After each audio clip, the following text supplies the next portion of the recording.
ఈ సమయమును పరిశుద్ధ సమయముగా ఎంచండి. నిలబడిన నన్ను మరుగుపరచండి. మీ సిలువ చాటున మరుగుపరచండి. ప్రభువా, కూడి ఉన్న మా అందరితో మీరు మాట్లాడండి. మీ స్వరమును వినిపింపచేయండి. మీ కృపా వాక్కు చేత మమ్మల్ని ఆదరింపచేయండి. మీ ఆత్మ చేత నింపబడండి. ఇగో ప్రభువా, కుడి ఉన్న ప్రతి బిడ్డను మీ ఆత్మ చేత నింపండి.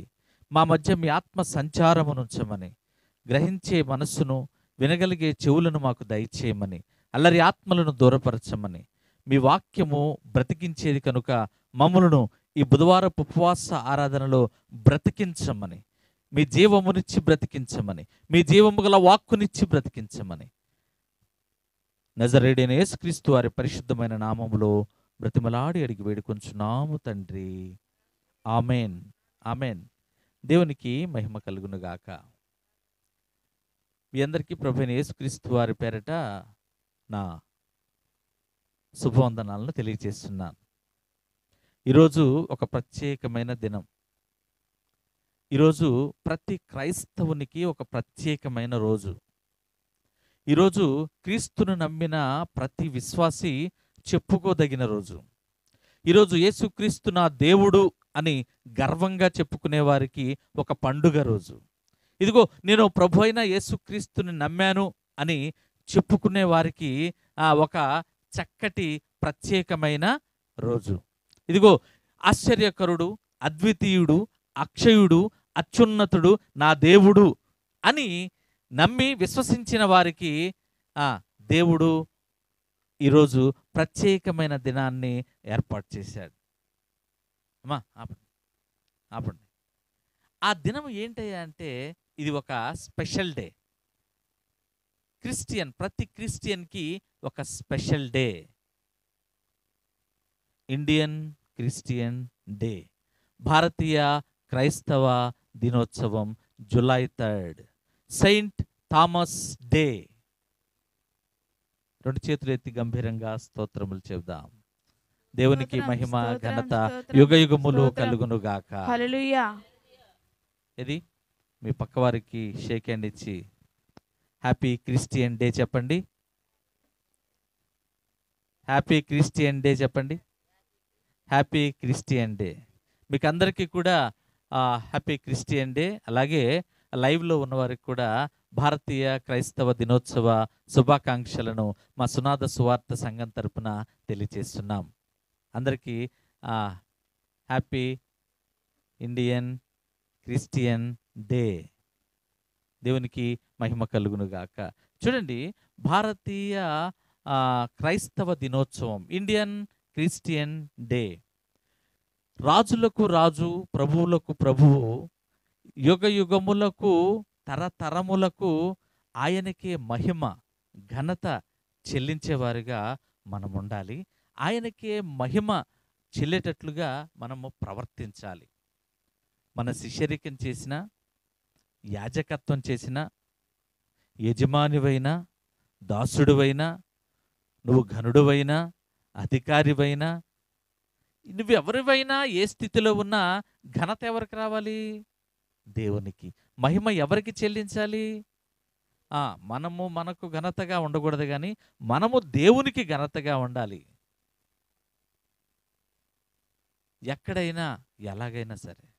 ఎందుకంటే యుగ యుగములకు ఆయనకే మహిమ ఘనత కలుగును గాక అని అంటున్నారు అపోస్తలుడైన పౌలు గారు. అపోస్తలుడైన పౌలు గారు విర్రవేగొచ్చు. ఈరోజు 3000 4000 విశ్వాసులు ఉంటేనే పెద్ద పెద్ద వాహనాలు, పెద్ద పెద్ద. ఆ రోజు పౌలు గారు ఒక మెసేజ్ వింటేనే ఎంతమంది మారిపోతున్నారు? పేతురు గారి మెసేజ్ని ఎంతమంది మారిపోయారు? 3. పౌలు గారు అట్లా అనేక మంది సంఘాలు కట్టి సువార్త పరిచర్య చేసి గ్రామాలని మార్చిన వీరు ఎవరికి మహిమగా ఉన్నారు అంటే దేవునికి మహిమగా ఉన్నారు. అపోస్తలుడైన పౌలు తిమోతికి చెబుతున్న మాటలు, అపోస్తలుడైన పౌలు తిమోతికి రాస్తున్న లేఖ చూడండి. దేవుని యొక్క నిరీక్షణమైన యేసుక్రీస్తు యొక్క ఆ ఆజ్ఞ ప్రకారం క్రీస్తు యేసు యొక్క అపోస్తులుడైన పౌలు, యేసుక్రీస్తు వారి ఆజ్ఞ ప్రకారం అపోస్తులుడైన పౌలు తిమోతికి వ్రాస్తున్న లేఖలో చెప్తున్నాడు, అయ్యా నేను ఒకప్పుడు హీరోని, ఇప్పుడు జీరోనయ్యాను. అయ్యా ఒకప్పుడు నేను విలన్ని, ఇప్పుడు నేను ఏమయ్యాడు, లవ్ మ్యాన్, ప్రేమమయుడినయ్యాను అంటున్నాడు. ఒకప్పుడు నేను దొంగని, ఇప్పుడు మంచివాడిని. ఒకప్పుడు నేను దోషకుణ్ణి, ఇప్పుడు నేనేమంటలేదయ్యా. ఒకప్పుడు నా కళ్ళు కనపడలేదయ్యా, అయ్యా ఇప్పుడు నేను చూడగలుగుతున్నాను. ఒకప్పుడు నేను ఊరుకునేవాడిని కాదు బైబిల్ చదివితే, అయ్యా ఇప్పుడు నేనే చదువుతున్నాను. ఇదివరకు స్తోత్రం అని 2 చేతులు పైకెత్తితే ఆ చేతులు నరికేసేవాడిని, కానీ ఇప్పుడు నేనే ఎత్తమని చెప్తున్నాను. దేవుని యొక్క గొప్పతనమును ఆయన చెప్తున్నాడు.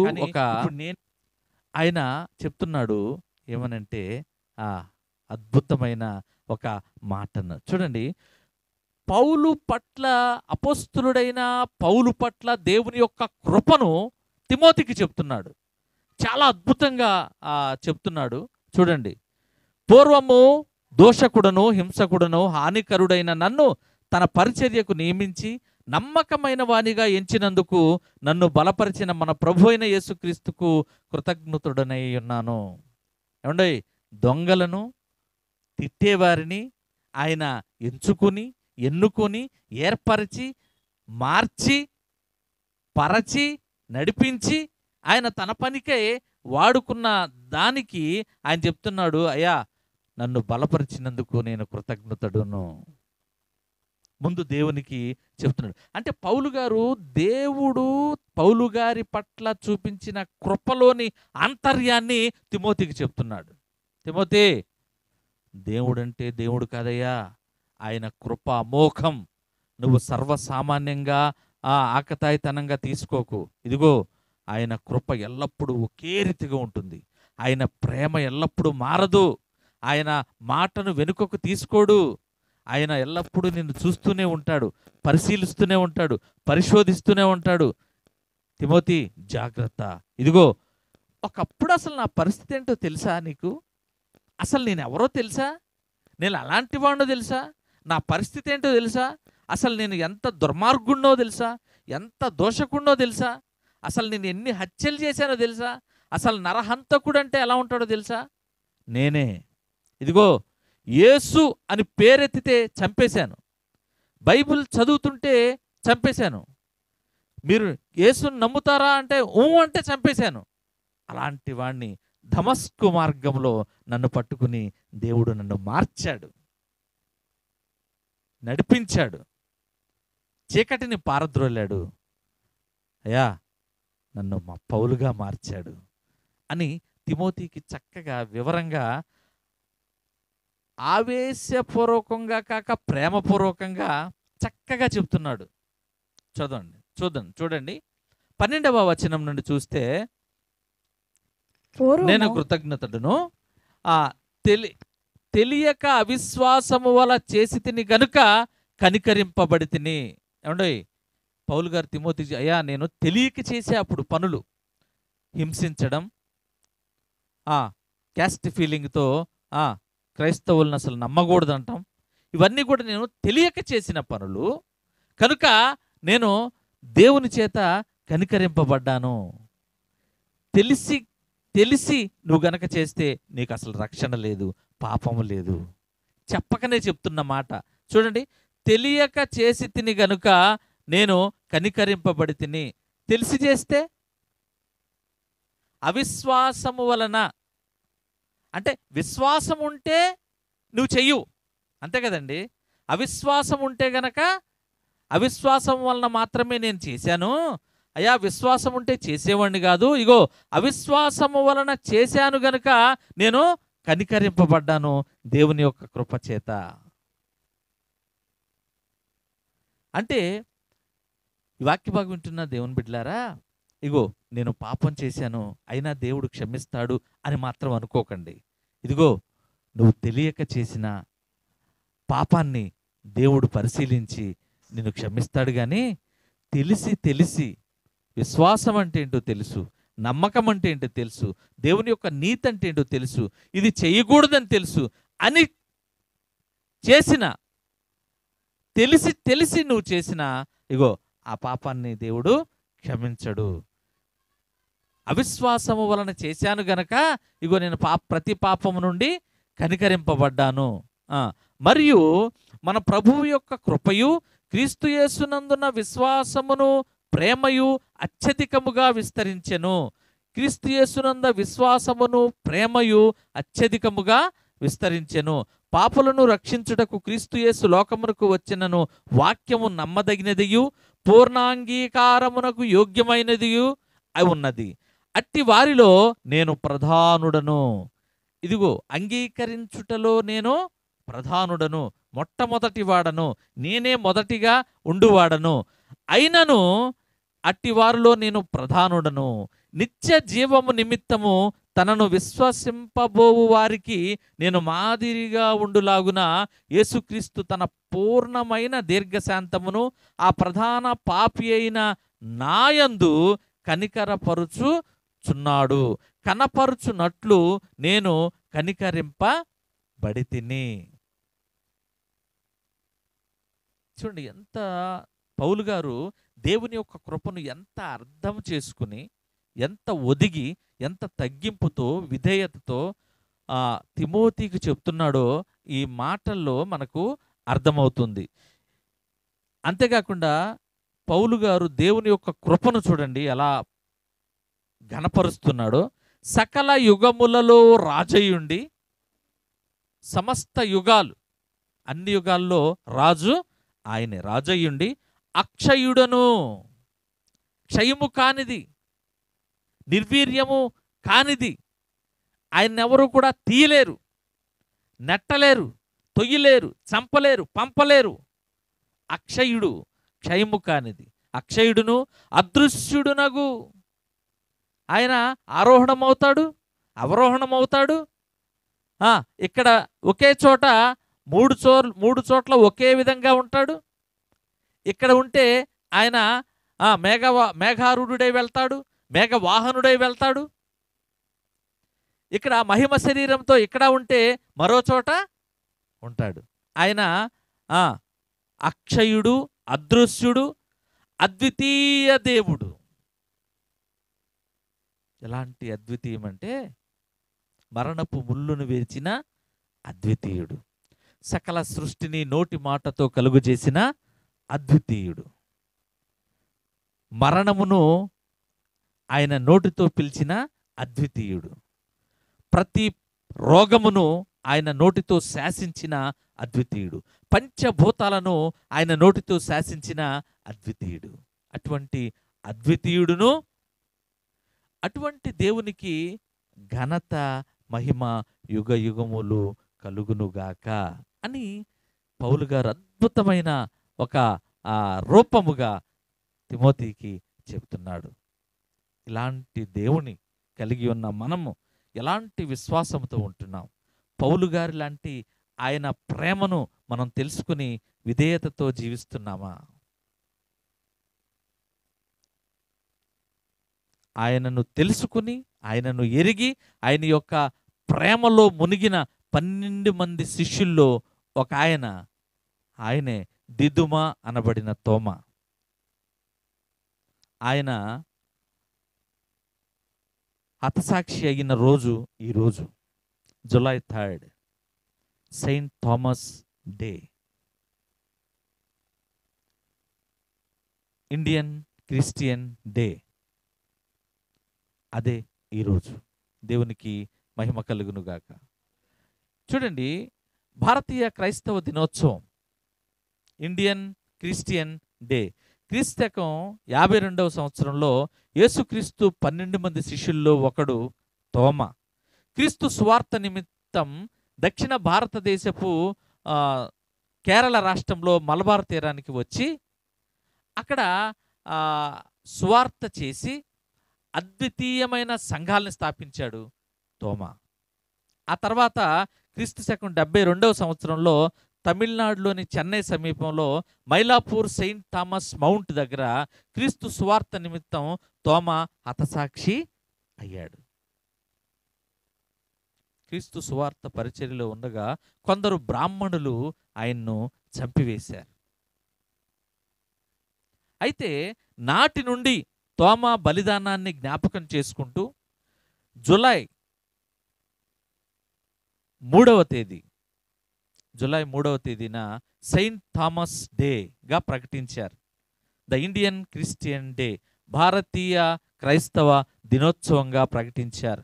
దాదాపు 2000 సంవత్సరాల సుసంపన్నమైన ఈ భారత క్రైస్తవ్యానికి ఒక పునాది పడింది.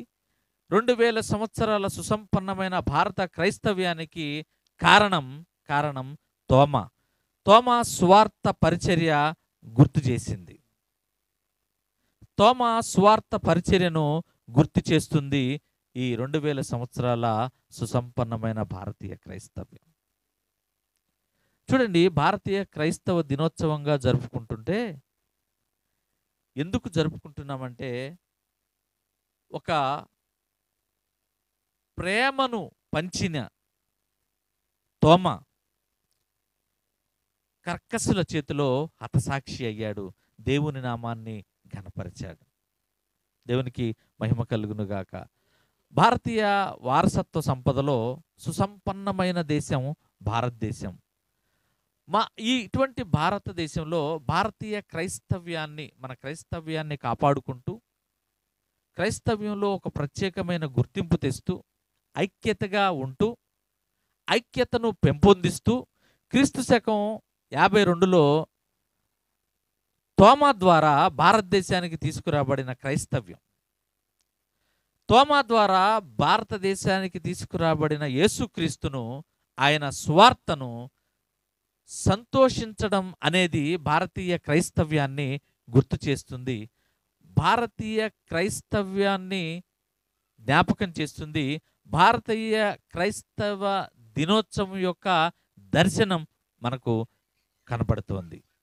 నాటి తోమా పరిచర్య ఎలా ఉందంటే, ఈ సుదీర్ఘ భారతీయ క్రైస్తవ చరిత్రలో ఆయన మొకటము లేని ఒక పునాది, మొకటము లేని మహారాజుగా యేసుక్రీస్తును కనపరిచారు.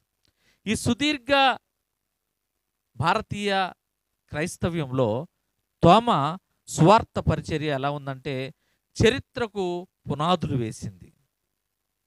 చూడండి, తమిళనాడు నుండి ఈ దేశానికి అద్భుతమైన సువార్తను తోమా నాడు ఈ భారతదేశానికి తీసుకొచ్చిన క్రీస్తును పరిచయం చేసి, క్రీస్తు సువార్త, యేసుక్రీస్తును మోసుకుని వచ్చి క్రీస్తు సువార్త పరిచర్య చేశాడు తోమా. నేటికి కూడా ఈ దేశంలో ఇంకా ప్రబలుతుంది. నేటికి కూడా ఆ స్వార్థ పరిచర్య వెదజల్లుతూ ఉంది. నేటికి కూడా ఆనాడు తోమా చేసిన స్వార్థ పరిచర్య నేటికి కూడా ఉవ్వెత్తున ఆకాశమంతా కెరటాల్లాగా వెదజల్లుతూనే ఉంది.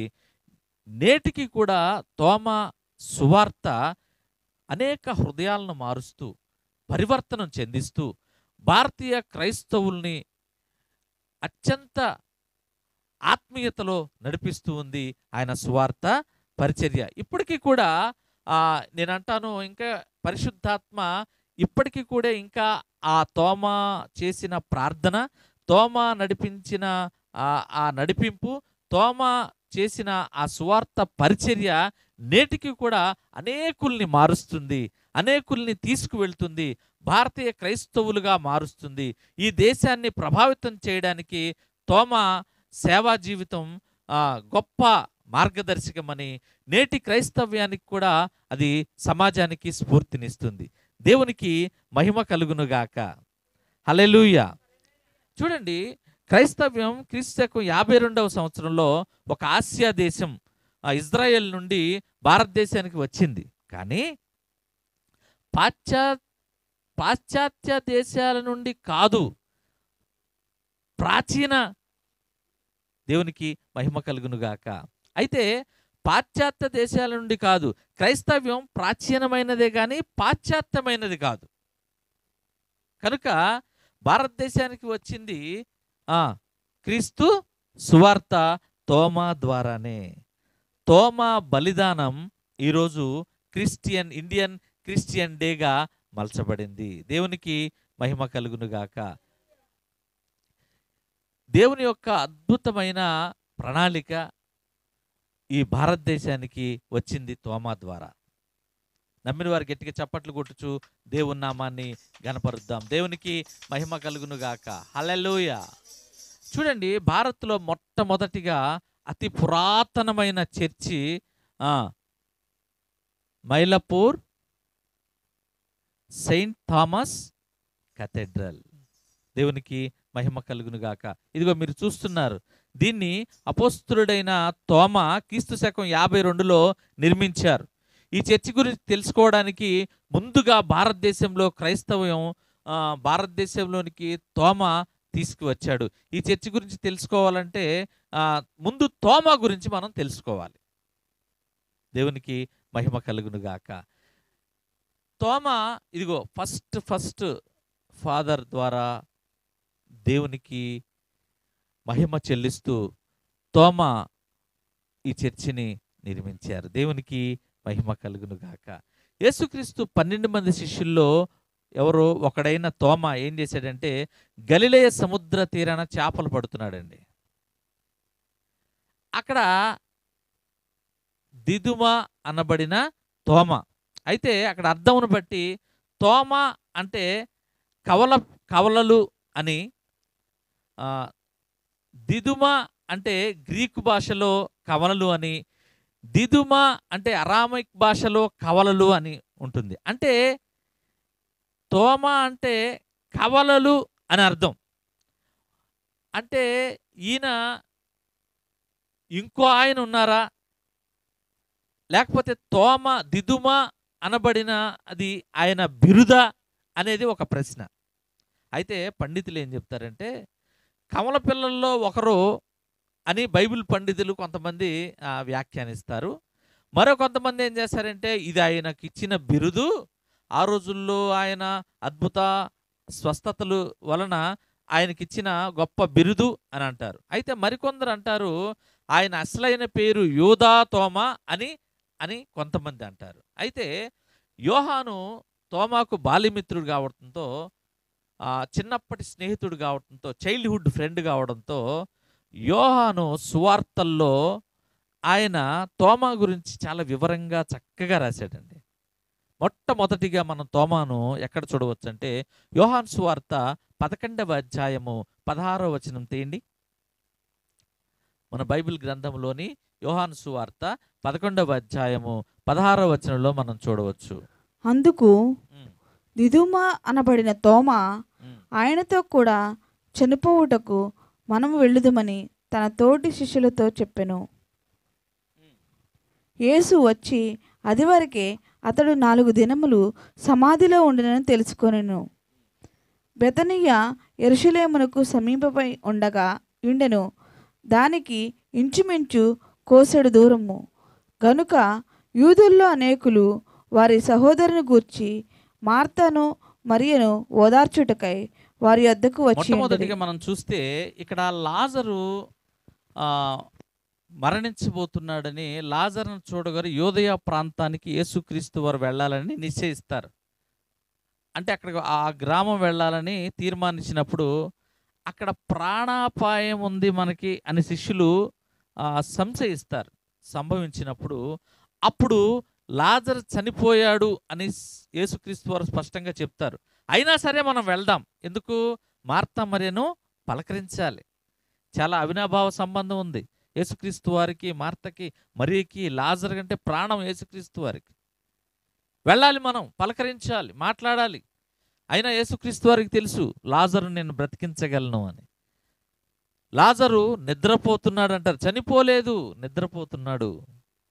అయితే అక్కడ చనిపోలేదని స్పష్టంగా, చనిపోయాడని స్పష్టంగా అక్కడ చెప్తారు. కానీ ఆయన వెళ్ళాలని నిశ్చయం చేసుకుంటాడు. అప్పుడు తోమ అనబడిన వాడు ఏమంటాడంటే, ఒకసారి చదవండి అక్కడ.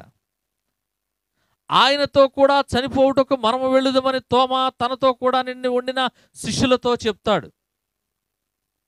అప్పుడు యేసుక్రీస్తు వారు ఆయన చనిపోయాడని చెప్తే శిష్యులందరూ సంశయిస్తారు, అమ్మో యూదయలో మనందరికి ప్రాణాపాయం ఉందని. అంటే అప్పుడు తోమ అనబడిన వాడు ఏం మాట్లాడతాడంటే, చనిపోతే చనిపోయాంలే, యేసుక్రీస్తు వారితో వెళ్దాం పదండి అని శిష్యుల్ని ఉత్తేజంతో, ఉత్సాహంతో, సంతోషంతో ప్రేరేపిస్తాడు. అప్పుడు అంటాడు, మరణము సంభవించినను ఆయనతో కూడా మనం వెళ్దాం అని. ఆ ఆశ యేసుక్రీస్తు వారితో ఉంటే చనిపోయినా పర్వాలేదు, యేసుక్రీస్తు వారితో ఉంటే మనము బాధపడినా పర్వాలేదు, యేసుక్రీస్తు వారితో ఉంటే మనకు మరణం వచ్చినా పర్వాలేదు అనే ఒక ఆశ, వాంఛ ఉంది. అది తోమాలో కనపడింది, అది ఇక్కడ మనకు కనబడుతుంది. అంటే యేసుక్రీస్తు వారితో వారిని వెంబడించినప్పుడు మరణము సంభవించినా ఆయనతో కూడా వెళ్ళాలి అనే వాంఛ తోమా చెప్తున్నట్టుగా మనకి వాక్యం చెబుతుంది. అంతేకాకుండా ఇతడు అచంచలమైన సాహసాలు చేయగలవాడుగా, అచంచలమైన సాహసాలు కలవాడిగా, ధైర్యం గలవాడిగా, ఆయన చాలా ఆత్మీయ త్యాగశీలిగా, క్రీస్తుని ప్రేమించిన వాడుగా, క్రీస్తుని పూజించిన వాడిగా, క్రీస్తుని నమ్మిన వాడిగా, క్రీస్తుని విశ్వసించిన వాడిగా మనకు కనబడుతున్నాడు. అంతేకాకుండా ఈయనలో ఒక మైనస్ కూడా ఉందండి. ఏంటంటే మనోడు చాలా డౌట్ఫుల్ క్యాండిడేట్, చాలా అనుమానం. ఒక భార్య మీద భర్తకున్న అనుమానం ఉంటుందే, అంతకన్నా రెండింతలు ఎక్కువ ఉంటుంది. ఎవరైనా ఏదని చెబితే ఈయన స్వయంగా వెళ్ళి టెస్ట్ చేసి అక్కడ చెయ్యి పెట్టి చూసి, ఇగో ఈ పోస్ట్ చూడండి, ఈ పోస్టర్ చూసారా, ఇదిగో ఈయన తోమ యేసు ప్రభు వారి మీద ఇలా డొక్కలో పొడిచిన ఆ హోల్ దగ్గర చెయ్యి పెట్టి చూస్తున్నాడు తోమ. ఆయన ఈ తోమ చూస్తున్నాడు, చూసారా, ఇగో అలా చూస్తే గానీ ఆయన నమ్మడం. ఆయన చాలా డౌట్ఫుల్ క్యాండిడేట్. ఇది క్రీస్తుకు అత్యంత సన్నిహితులైన 12 మందిలో ఈ శిష్యుడు ఒకడు తోమ. ఈయన సెయింట్ థామస్ అని కూడా అంటారు, తోమాను సందేహ ప్రాణి అని కూడా అంటారు, అంటే డౌట్ థామస్ అని కూడా అంటారు. దేవునికి మహిమ కలుగును గాక. సెయింట్ థామసే కాదు, డౌట్ థామస్ అని కూడా పిలుస్తారు. ఎందుకంటే ఆయన చెయ్యి పెట్టి గాయాల్లో ఏలు పెట్టి ఆయన చూస్తే కానీ నమ్మలేదు. అంతేకాకుండా ఈ తోమా గురించి తెలుసుకునే ఒక ప్రత్యేకమైన ఈ వచనంలో మరొక ప్రయత్నం ఏంటంటే, తోమా ప్రశ్న వలనే పరలోకము గురించి దేవుడు మాట్లాడిన పరిస్థితి కనపడింది ఒక సందర్భంలో. చూడండి, ఇక్కడ మనం చూస్తే, లేఖనాలను చూస్తే యోహాను సువార్త 14వ అధ్యాయము 1 నుంచి 4 వరకు చదువమ్మా. ఇక్కడ యేసుక్రీస్తు వారి తోమా ప్రశ్న వలనే యావత్ ప్రపంచానికి కూడా ప్రభువు నుండి ఒక అమూల్యమైన సందేశం లభించింది. తోమా వేసిన ప్రశ్న వలనే ప్రభు యొక్క మార్గాన్ని తెలుసుకునే సర్వ మానవాళి కూడా ప్రభువు యొక్క సత్యము, జీవము, మార్గం ఏదో తెలుసుకునే మార్గము మనకు తెలిసింది. 14వ వచనం యోహాను 14:1 నుంచి 4 వరకు చదువమ్మా. మీ హృదయమును కలవరపడనీకుడి, దేవుని యందు విశ్వాసముంచుడి, నా యందు విశ్వాసముంచుడి. నా తండ్రి ఇంట అనేక నివాసములు కలవు, లేని ఎడల మీతో చెప్పుదును. మీకు స్థలము సిద్ధపరచి వెళ్ళుచున్నాను. నేను వెళ్ళి మీకు స్థలము సిద్ధపరిచిన ఎడల నేనుండు స్థలములో మీరును ఉండు లాగున మరలా వచ్చి నా యొద్ద నుండుటకు మిమ్మల్ని తీసుకుని పోవుదును. నేను వెళ్ళుచున్న స్థలమునకు మార్గము మీకు తెలియనని చెప్పాను. అదిగో అక్కడ నేను వెళ్ళు స్థలమునకు మార్గము మీకు తెలియను అనగానే, ఇదేంటి యేసుప్రభువా, మాకెప్పుడు చెప్పావు నాయన? ఆ మార్గం ఏంటో, ఆ ఊరేంటో, ఆ సందులేంటో, ఆ ఇంటి నెంబర్ ఏంటో, కనీసం ఫోన్ నెంబర్ అయినా అసలు ఏమీ తెలియదుగా ప్రభువా, నువ్వెప్పుడు మాకు చెప్పావు, మాకేం తెలుసు అని ఆయన సందేహం ఇచ్చి, చూడండి ప్రభువా, ఎక్కడికి వెళుచున్నావో మాకు తెలియదే, ఆ మార్గం ఎలాగో తెలియనని ఆయనని అడిగాను. నువ్వు ఎక్కడికి వెళ్ళమన్నావు, ఎక్కడికి వెళ్ళాలని అనుకుంటున్నావు, మాకేం తెలుసు, నువ్వు మాకెప్పుడు చెప్పావు అంటాడు. కానీ అప్పుడు అంటాడు యేసుప్రభువారు, సత్యము, జీవము, మార్గము నేనే. అంటే యేసుక్రీస్తు వారిని నువ్వు తెలుసుకుంటే అందులోనే సత్యం ఉంది, యేసుక్రీస్తు వారిని నువ్వు తెలుసుకుంటే అందులోనే మార్గం ఉంది, యేసుక్రీస్తు వారిని నువ్వు తెలుసుకుంటే అందులోనే జీవం ఉంది. సర్వ సత్యము, సమానము, సమస్తము అన్నీ యేసుక్రీస్తులోనే ఉన్నాయి. అంటే నువ్వు నన్ను నమ్మాలి, నువ్వు నన్ను విశ్వసించాలి, ఇదిగో నువ్వు నన్ను నమ్ముకోవాలి, నువ్వు నన్ను తెలుసుకోవాలి, నువ్వు నన్ను ఎన్నుకోవాలి, నువ్వు నన్ను కొలుసుకోవాలి, నువ్వు నన్ను పట్టుకోవాలి, నువ్వు నన్ను హత్తుకోవాలి, ఇగో నువ్వు నన్ను ప్రాధేయపడాలి, ఇగో నన్ను నువ్వు ఆహ్వానించాలి. అది తెలియక అవిశ్వాసంతో, అపనమ్మకంతో తోమా అంటాడు, అయ్యా నువ్వు మార్గం చెప్పలేదే, ఇదిగో బందర్ రోడ్డు అమ్మట వెళ్తే పామర్ వచ్చేద్ది అంటారు, కానీ ఆ మార్గం మాకు చెప్పలేదే అంటాడు. కానీ ఇక్కడ యేసుక్రీస్తు ప్రభువారు ఈ బుధవారపు ఉపవాస ఆరాధనలో కూడి ఉన్న మనందరితో కూడా ఆయన మాట్లాడుతున్న మాట ఏంటంటే, మీరు క్రీస్తును తెలుసుకుంటే చాలు మీకు సత్యం తెలిసినట్టే, మీరు క్రీస్తును నమ్మినా చాలు మీకు జీవం పొందినట్టే, మీరు క్రీస్తును ఎరిగినా చాలు నిత్య జీవము మీకు వచ్చినట్లే. ఈ లోకంలో శ్రమలు కాదు, కానీ మీ ఆత్మీయ లోకంలో మీకు బంగారు లోకం సిద్ధపరిచి ఉన్నాడు. గట్టిగా చప్పట్లు కొట్టచ్చు, దేవుని నామాన్ని గనపరుద్దాం. ఇది తోమా అడిగిన ప్రశ్న వల్లే ఈ మనకు తెలిసింది. దేవునికి మహిమ కలుగును గాక. తర్వాత శిలువ మరణం తర్వాత పునరుద్ధానుడైన ప్రభువు శిష్యుల ముందు ప్రత్యక్షమైనప్పుడు అక్కడ తోమా లేడు. ప్రభు పునరుద్ధానుడెప్పుడు శిష్యులందరూ కూడి, ఇగో ప్రభు లేచాడు, పలానా వాళ్ళకి కనిపించాడంట, మరీ కనిపించాడంట, మగ్దలేని మరీ కనిపించాడంట అని శిష్యులందరూ చెప్పుకుని తలుపులేసి చెప్పుకుంటుంటే, తలుపు తీయకుండానే శిష్యులు అక్కడ లోపలికి శిష్యుల వద్దకు యేసుక్రీస్తు వారు వచ్చేస్తారు. మహిమ శరీరధారుడే అన్నాడు కదా, రాగానే శిష్యులు ఆశ్చర్యపోతారు. హే అమ్మో అని, భూతమని ఆశ్చర్యపోతారు. తర్వాత వారు తెలుసుకుంటారు, ఆ 11 మంది అక్కడ ఉంటారు, ఆ ఒక్కడే లేడు. ఎవరు లేరు అక్కడ? తోమా లేడు. తోమా కనుక అక్కడ ఉంటే అప్పుడే ఆయన డౌటు క్లియర్ అయిపోయేది. తోమా అక్కడ లేడు, ఆ 11 మంది శిష్యులే ఉన్నారు. అయితే ఇక్కడ పునరుద్ధానుడై వచ్చిన పునరుద్ధాన వార్తను విని నమ్మలా తోమా. ఆయన ఏంటి, ఆయన స్వభావం ఏంటి, పెద్ద మైనస్ ఏంటి, డౌట్ థామస్ కదా, ఆయన డౌట్ఫుల్ క్యాండిడేట్ కదా, ఆయనకంతా సందేహ థామస్ ఆయన పేరు, ఆయనకి సందేహం అంతా, నమ్మలా. అయితే నేను ఆయన చేతుల్లో మేకులను గుర్తించి నా వేలు మేకుల్లో గుర్తులు పెట్టి నా చెయ్యి పక్కలో ఉంచితే గాని నేను అమ్మో నేను పట్టుకోవాలి, ఆయన ఆ మేకులు కొట్టిన చోట ఏలు పెట్టి తిప్పాలి, అది నిజమా కాదు తెలుసుకోవాలి, అప్పుడే నేను నమ్ముతాను అని ఆయన అంటాడు. అయితే 8 రోజులైన తర్వాత, 8 దినములైన తర్వాత శిష్యులందరూ కూడి వచ్చినప్పుడు ప్రభు వారి మధ్యలో నిలిచి పిలిచింది తోమానే. 8 రోజులైన తర్వాత, జరిగిన 8 రోజులైన తర్వాత శిష్యులందరూ ఉంటే ఆ మధ్యలో తోమా అంటాడు. పిలిచి ప్రభు వచ్చాడా, ప్రభువును పట్టుకుంటాడు. ఇదిగో ఈ పోస్టర్ చూడండి, ఈ పోస్టర్ చూడండి ఇక్కడ, ఇగో ఇది తోమా ఏలు పెట్టి చూస్తున్నాడు చూడండి, యేసుక్రీస్తు ప్రభు వారి దగ్గర, అయ్యో అదే పరిశీలిస్తున్నాడు, చూసారా? ఆయన ఏలు పెట్టి చూస్తే గాని నమ్మట్లా, అదే డౌట్ థామస్. ఆయన ఏం చేశాడంటే, అప్పుడు యేసుక్రీస్తు ప్రభు వారి రంధ్రాల్లో చేతుల్లో మేకులు కొట్టిన చోట ఏలు పెట్టి ఆయన చూస్తే గాని నమ్మాడు. అప్పుడు విశ్వసించాడు. అప్పుడు ప్రభు పాదాల యొద్ద పడి నా ప్రభువా నా దేవా అంటూ మోకరిల్లాడు, నమ్మాడు. దేవునికి ఘనత మహిమ కలుగును గాక. ఇలా నమ్మిన తోమా అచంచలమైన విశ్వాసంతో అమోఘమైన సువార్త చేశాడండి.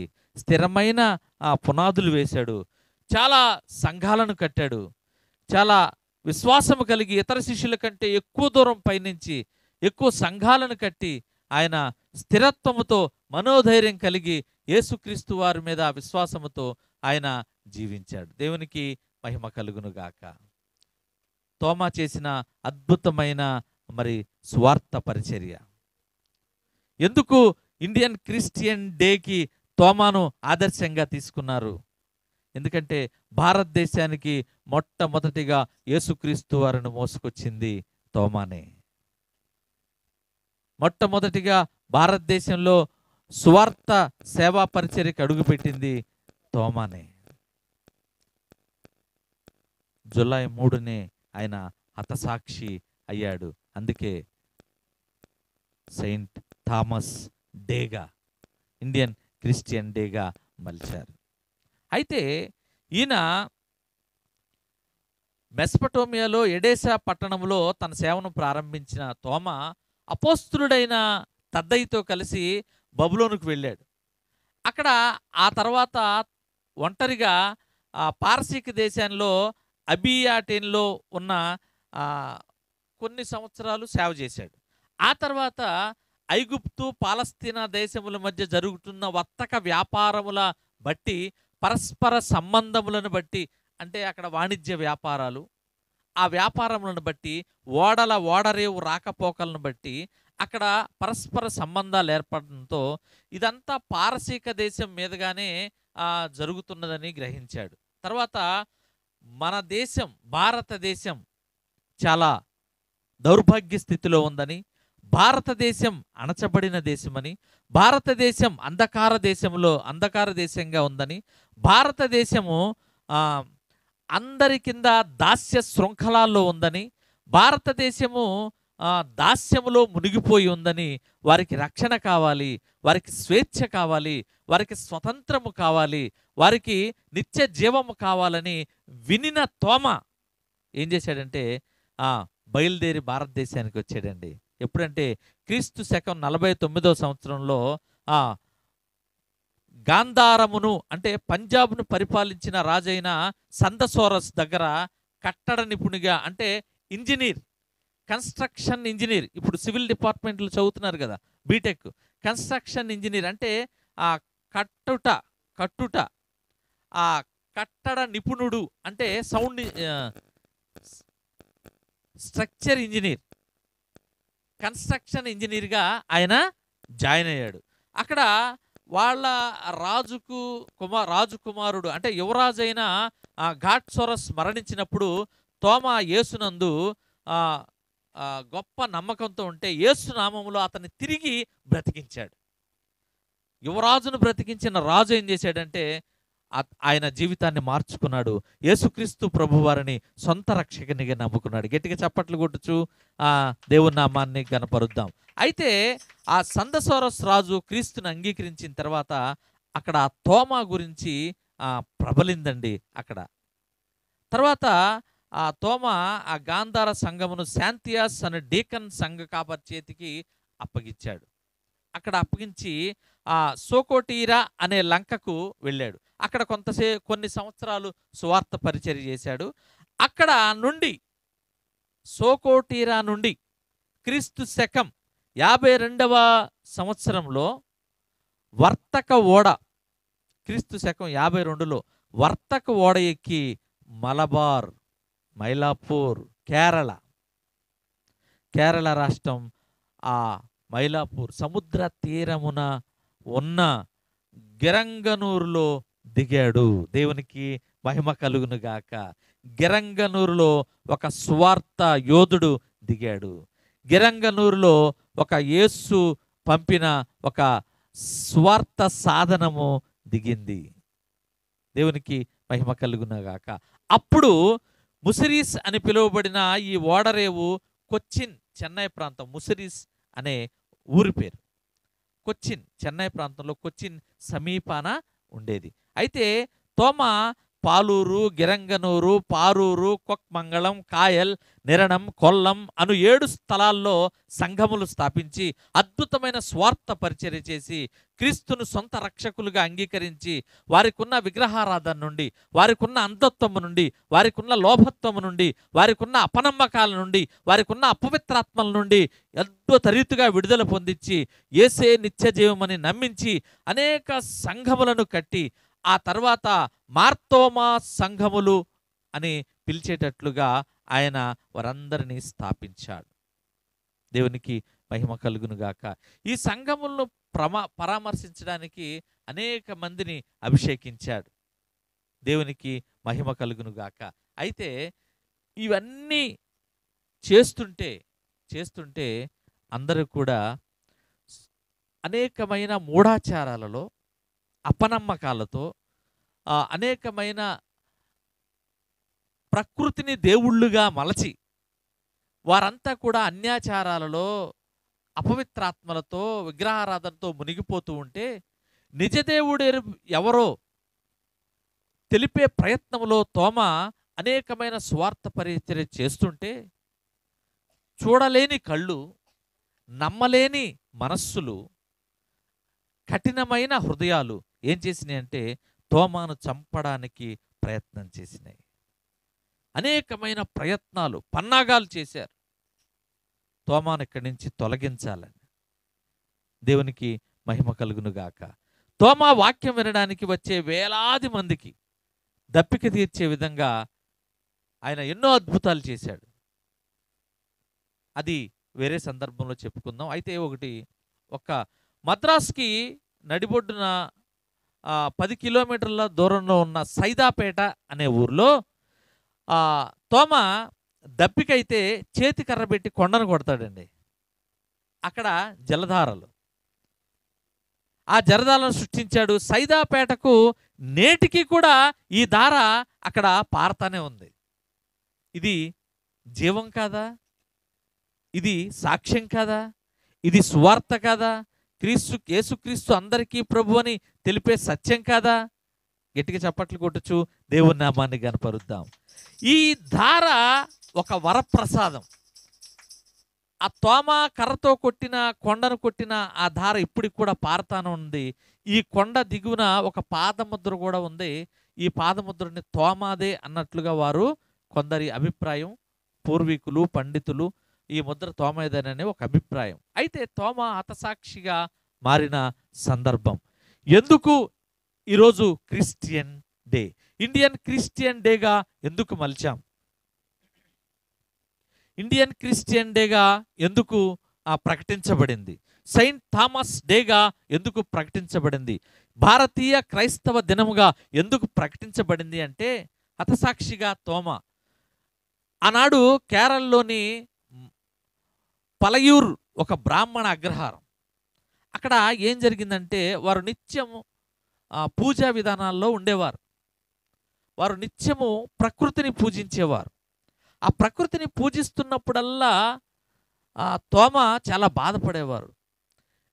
నిజం తెలుసుకోండి, సత్యం తెలుసుకోండి, మీరు ఇంకా ఎక్కడికో నశించిపోతున్నారు, అలా వద్దు, మీరు అంధకారంలోకి వెళ్ళమాకండి అని చెప్పే ప్రయత్నం చేస్తూనే ఉన్నాడు. అయితే అక్కడ అగ్రహారంలో కొంతమంది ఏం చేస్తున్నారంటే నిత్యము రోజు ఉదయాన్నే 5 గంటలకు లేచి సూర్యునికి ఎదురుగా తిరిగి పూజా విధానాల్లో భాగంగా, పూజ చేసే క్రియల్లో భాగంగా సూర్యునికి ఎదురుగా తిరిగి కొంత నీరును తీసుకుని అర్ఘ్యం చేస్తున్నారు.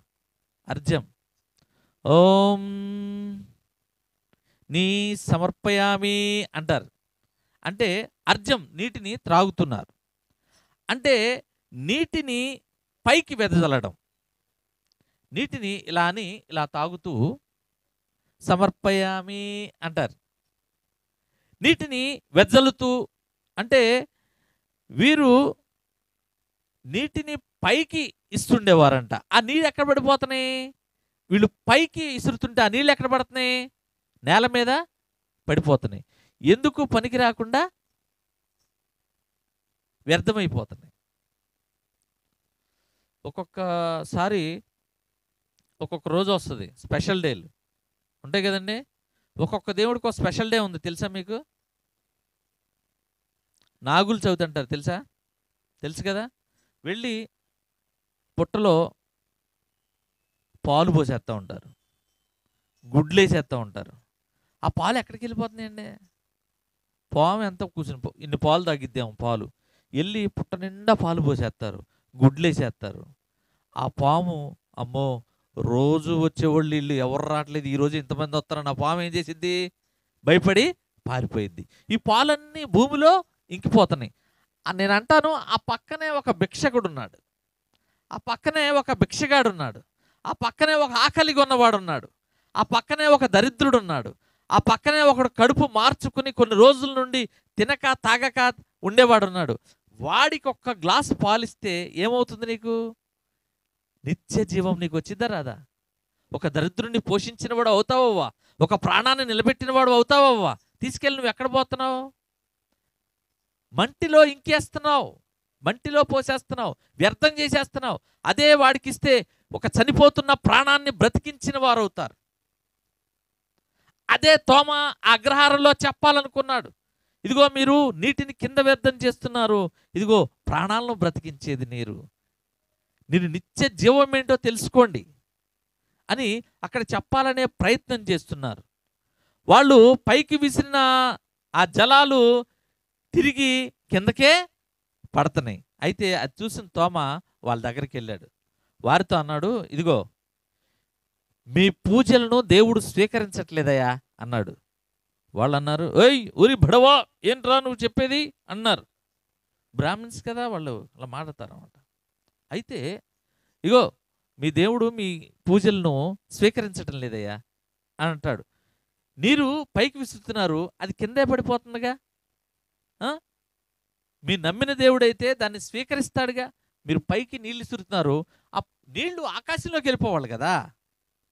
దేవుని దగ్గరికి విసురుతున్నారు మీరు, అవి ఆకాశంలోకి వెళ్ళకుండా మళ్ళీ కిందే పడిపోతున్నాయి కదా. మీ దేవుడు ఎక్కడ స్వీకరిస్తున్నాడు అని అడిగితే వాళ్ళకు కూడా సందేహం కలిగిద్ది. వాళ్ళు ఎన్నో రోజుల నుండి చేస్తున్నారు పూజలు, సంవత్సరాల నుండి, వారికి తెలియదు. పైకి విసురుతున్నారు, దేవుడు తీసుకుంటాడు, కానీ కిందే పడిపోతున్నాయి. పైకి విసిరి దేవుడి దగ్గరికి వెళ్ళాలి కానీ ఆలోచన అప్పుడు కలిగింది వాళ్ళకి. నిజమే కదా అనుకుంటారు. కానీ అప్పుడు తోమ అంటాడు, ఇదిగో విసిరిన నీరు దేవుడు తీసుకుంటాడు, నేను నిరూపిస్తాను అంటాడు. దేవునికి మహిమ కలుగును గాక. వారితో సవాలు విసురుతాడు. అయితే వారందరూ కూడా తన చేతిలోని నీటిని పైకి విసిరితే అవి అలానే నిలిచిపోతాయా అని సందేహం కలుగుతారు. దేవుడు, నిజమైన దేవుణ్ణి నువ్వు నమ్మితే, నువ్వు దేవుడు నీకుంటే, తప్పకుండా నీ పూజలను దేవుడు స్వీకరిస్తే, నువ్వు చేసే ప్రార్థన దేవునికి అంగీకారంగా ఉంటే తప్పకుండా దేవుడు నీటిని నిలుపుతాడు అని వారితో సవాలు విసురుతాడు. అయితే పందెం కాయ్ అంటారు. అయితే సరే అని తోమ ఏం చేస్తాడు, దాంతో గ్లాస్తో నీళ్ళు తీసుకుని పైకి ఆ నీళ్ళు అలానే నిలిచిపోతాయండి. దేవునికి మహిమ కలుగును గాక. ఆ బ్రాహ్మణులంతా నిర్ఘాంతపోతారు. నిజమైన దేవుడు క్రీస్తేనని అంగీకరించారు. తోమా వద్ద బాప్తిసం తీసుకుని వారందరూ కూడా క్రైస్తవులు అవుతారు. అయితే ఇలా నీరు కింద పడిపోకుండా గాల్లో నిలబడిన స్థలమే అక్కడ ఏం చేశారంటే నేటికి తాలియ కులం అనే పేరు పెట్టబడింది. ఎక్కడ? తాలియ కులం అనే పేరు. అయితే తమలో కొంతమంది మారిపోతున్నారని, కొంతమంది క్రైస్తవులుగా అయిపోతున్నారని, కొంతమంది ముందు నుండి కొలుస్తున్న దేవుణ్ణి విడిచిపెట్టేశారని, కొంతమంది అక్కుసతో బ్రాహ్మణులు ఏమైపోతారంటే వేరే గ్రామాలకు వెళ్ళిపోతారు. కొంతమంది ఆచారాలను వదులుకోలేక, కొంతమంది పెద్దవారిని మాట తీసివేయలేక ఆ పలయూరును, ఆ ఊరి పేరు పలయూరు, ఆ పలయూరును శాపంగా ఎంచేసి, శాపగాడుగా ఉంచేసి ఏం చేస్తారంటే బ్రాహ్మణులందరూ కూడా అక్కడి నుంచి వేరే ప్రాంతాలకు వెళ్ళిపోతారు. అయితే కొంతకాలానికి శిథిలమైన హిందూ దేవాలయం స్థలంలోనే చర్చిని కూడా నిర్మించారు. అక్కడే ప్రార్థనలు కూడా చేశారు.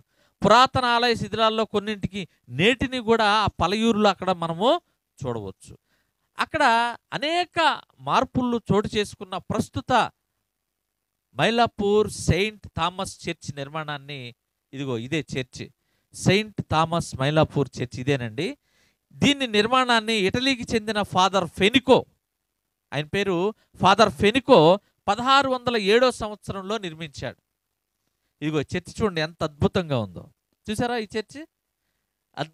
అద్భుతమైన కట్టడం. దీన్ని చూస్తే చాలా వివరంగా, చాలా అద్భుతంగా, చాలా ప్రావీణ్యత కలిగిందిగా, చాలా మర్మయుక్తముగా, దేవుని నామానికి భయంకరంగా ఆ ఫెనికో ఫాదర్ నిర్మించాడు 1607లో, 1607 సంవత్సరంలో. అయితే మైలాపూర్లో తోమా చేసిన అద్భుతం దాన్ని బట్టి క్రీస్తుపై విశ్వాసముంచిన బ్రాహ్మణులను చూసిన కాళికాదేవి గుడి పూజారులు ఆయన్ని చంపటానికి పన్నాగం పన్నారండి.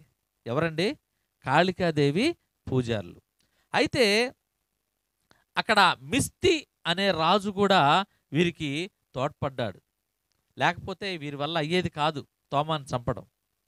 మిస్తి అనే రాజు వీరికి హెల్ప్ చేశాడు. తోమా ప్రకారంగానే రోజు ప్రార్థనలు చేసుకునేవాడు.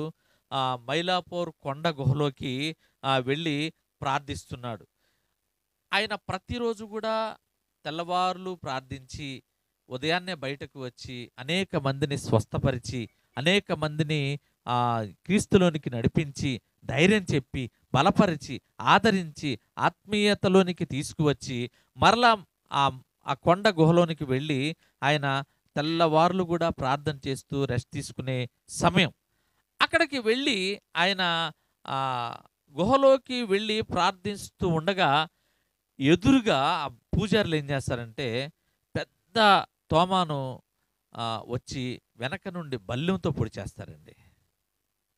తీవ్రంగా గాయపడిన తోమా అయితే ఆయన పాకుతూ, అయినా సరే క్రీస్తు ప్రేమను, ఆయన ఆ పరిచర్యను కడవరకు తన పరుగును తుదముట్టించాలని ఆయన ఏం చేస్తారంటే ఆ ప్రయాసతో పాకుతూ ఇప్పుడు ప్రస్తుతం సెయింట్ థామస్ మౌంట్ అని పిలువబడుతున్న ఈ స్థలమునకు చేరి, ఇగో ఇక్కడ ఇదే చర్చ్, ఇక్కడ ఒక పెద్ద సిలువ ఉంటుంది.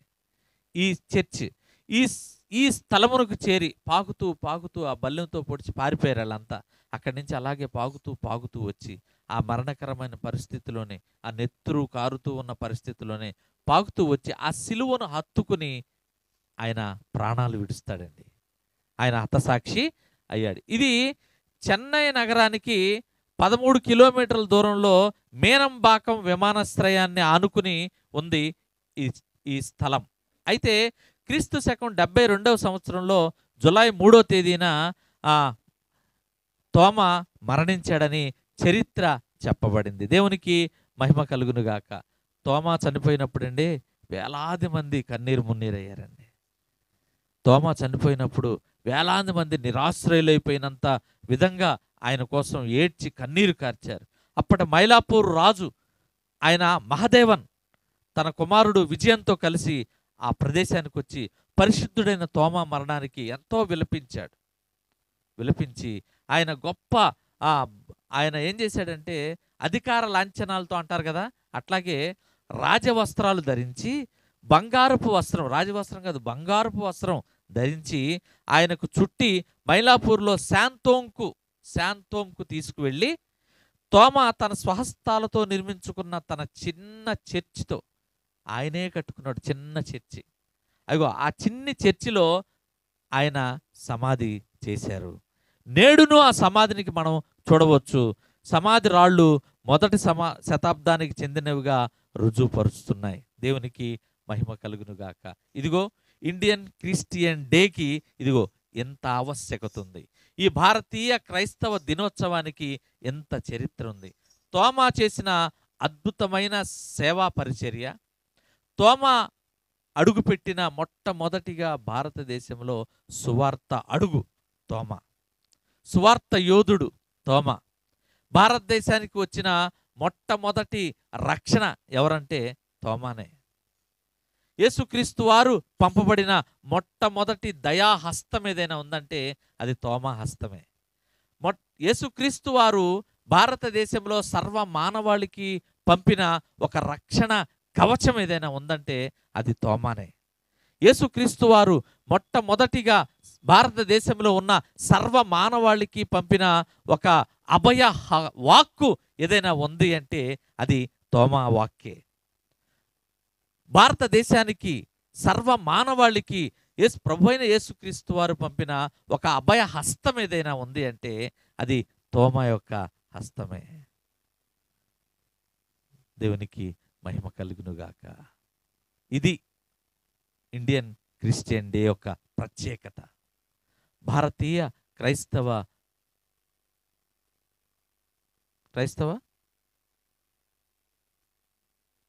దినోత్సవమునకు ఒక ప్రత్యేకత. దేవునికి మహిమ కలుగునుగాక.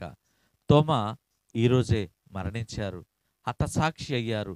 యేసుక్రీస్తు సువార్త పరిచర్య కొరకు ఆయన ప్రాణాలు విడిచారు కనుక ఆనాటి మహదేవన్ మరి ఆయన సమాధి చేసిన ఆ మొదటి శతాబ్దపు రాళ్లతో సమాధి చేసిన ఆ రుజువులు ఇంకా ఉన్నాయి.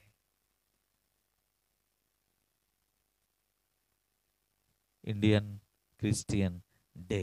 దేవునికి మహిమ కలుగునుగాక. భారత క్రైస్తవ దినోత్సవం మనకు ఈరోజు చెప్పుకోవడానికి ఒక రోజు ఉందంటే అది తోమా ద్వారానే. యేసుక్రీస్తు వారు